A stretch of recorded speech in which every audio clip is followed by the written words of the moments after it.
কুড়িগ্রাম সহ উত্তর অঞ্চলের মানুষের দীর্ঘদিনের প্রত্যাশিত হরিপুর তিস্তা সেতু এখনও আনুষ্ঠানিকভাবে উদ্বোধন করা হয়নি।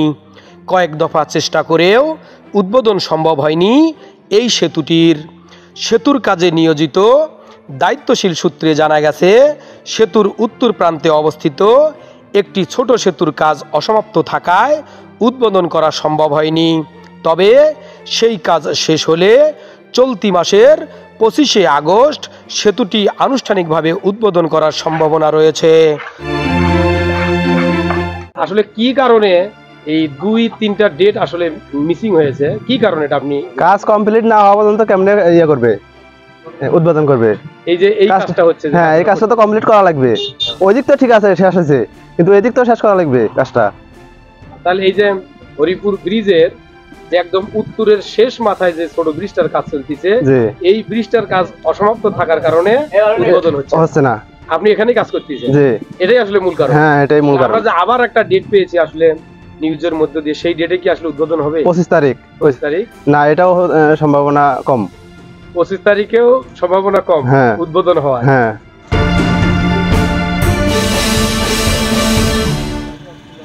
উদ্বোধনের পর সেতুটি সম্পূর্ণরূপে সাধারণ মানুষ ও যানবাহন চলাচলের জন্য খুলে দেওয়া হবে।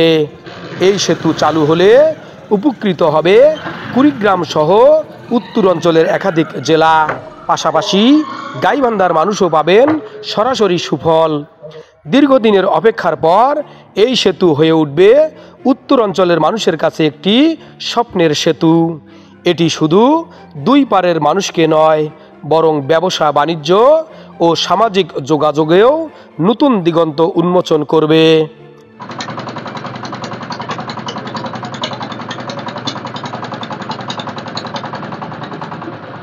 ইতিমধ্যে সেতুকে কেন্দ্র করে রাস্তার দুই পাশে গড়ে উঠেছে নানা ধরনের দোকানপাট।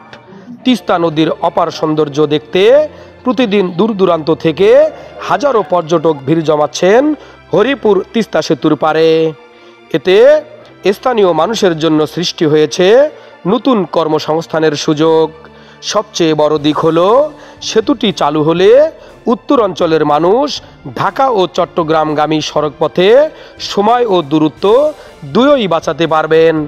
বিশেষ করে সুন্দরগঞ্জ উপজেলার হরিপুর ইউনিয়নের প্রায় 16,000 ভোটারের মধ্যে 12,000 ভোটার বসবাস করেন তিস্তার ওপারে। তাদের জন্য এই সেতুটি হবে এক অনন্য অর্জন।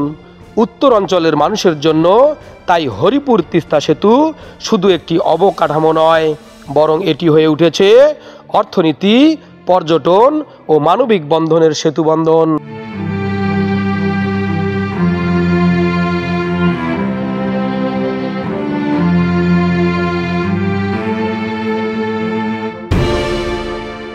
সুন্দরগঞ্জ গাইবান্ধা থেকে মিজু আহমেদ, ট্রাই টিভি 24।